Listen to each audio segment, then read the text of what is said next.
pagi anak-anak Miss, apa kabar hari ini? Tentunya kabarnya pasti baik-baik saja. Nah, perkenalkan nama saya Miss Ropika Natalia, bisa dipanggil Miss Ropika. Nah, di sini saya akan menggantikan untuk sementara waktu guru kelas 5. Yang dimana saya di sini salah satu mahasiswa PKL dari Universitas Katolik Santo Thomas. Baiklah anak-anak Miss, di sini Miss ada menyiapkan satu video. Nah, dimana kalian di sini akan menyimak video yang Miss buat. Anak-anak, kisah kejayaan bahari bangsa Indonesia sebagai negara maritim pada masa lalu membuat kita bangga. Akankah masa-masa tersebut dapat terulang lagi sekarang dan ke depan? Anak-anak, berikut ini adalah gambar kapal pinisi. Kapal ini berasal dari Sulawesi Selatan. Kapal pinisi, kapal penjelajah dunia. Anak-anak, kalian baca ya bacaan ini dengan seksama. Setelah itu, kita akan menentukan ide pokok dari masing-masing paragrafnya.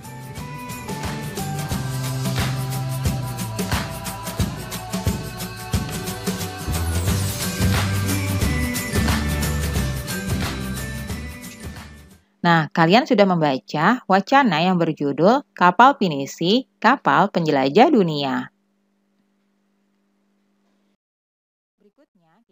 Berikut ini adalah ide pokok paragraf 1.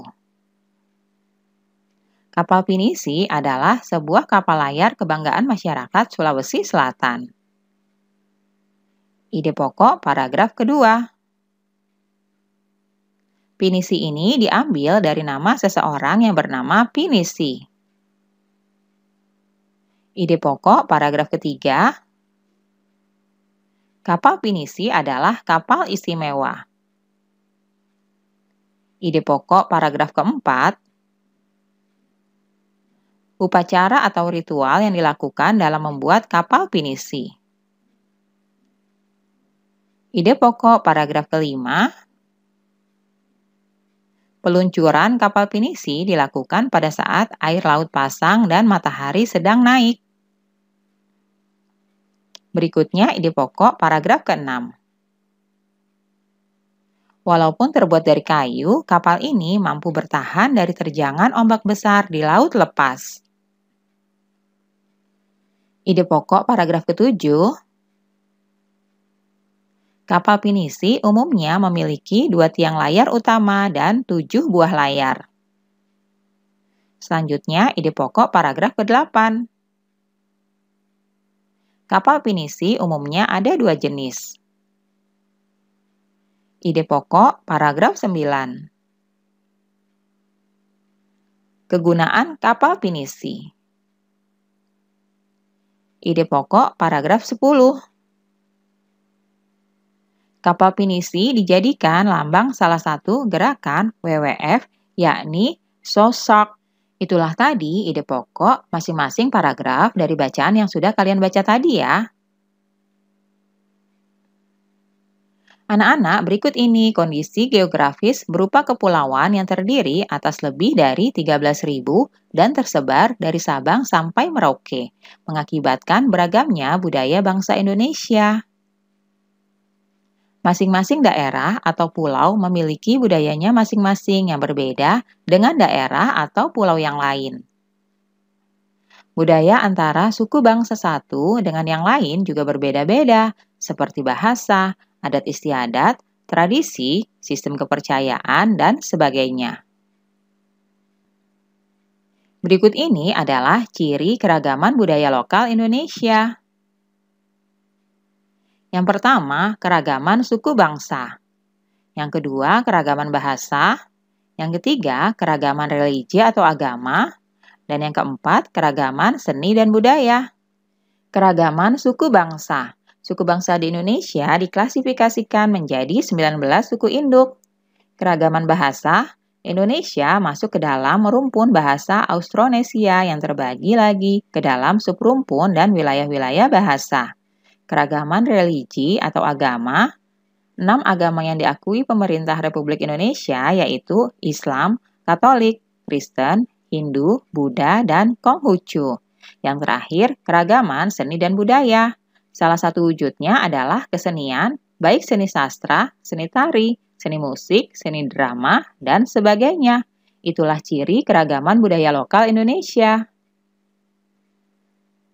Berikut ini contoh budaya asli Indonesia. Yang pertama adalah reog. Reog berasal dari daerah Ponorogo, Jawa Timur. Yang kedua, tari kecak. Tari kecak ini berasal dari Bali. Nah, itulah contoh budaya asli Indonesia ya, anak-anak. Selanjutnya, contoh budaya hasil pencampuran dengan budaya luar negeri. Yang pertama adalah keroncong. Awalnya, jenis musik keroncong diperkenalkan oleh bangsa Portugis sebagai sarana hiburan bagi para budak Portugis yang berasal dari Afrika Utara dan India. Jadi, keroncong ini merupakan budaya hasil pencampuran dengan budaya luar negeri ya. Yang kedua, barongsai. Tarian barongsai merupakan salah satu contoh dari budaya Cina yang telah menyebar ke seluruh dunia termasuk Indonesia. Nah, anak-anak, itulah contoh budaya asli Indonesia dan juga contoh budaya hasil pencampuran dengan budaya luar negeri ya. Anak-anak, peta di atas adalah peta jalur penerbangan antar pulau di Indonesia. Sekarang sebutkan bandara-bandara dan lapangan udara di tiap-tiap provinsi di Indonesia. Berikut nama-nama bandara di Indonesia. Kalian bisa membacanya dan bahkan mungkin bisa menghafalkannya agar bertambah pengetahuan kalian. Selanjutnya, peta di atas adalah peta jalur pelayaran antar pulau di Indonesia.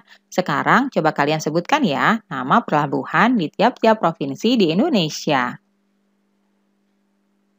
Nah, berikut ini nama-nama pelabuhan di tiap provinsi di Indonesia. Kalian bisa baca dan juga hafalkan ya, agar pengetahuan dan wawasan kalian semakin luas.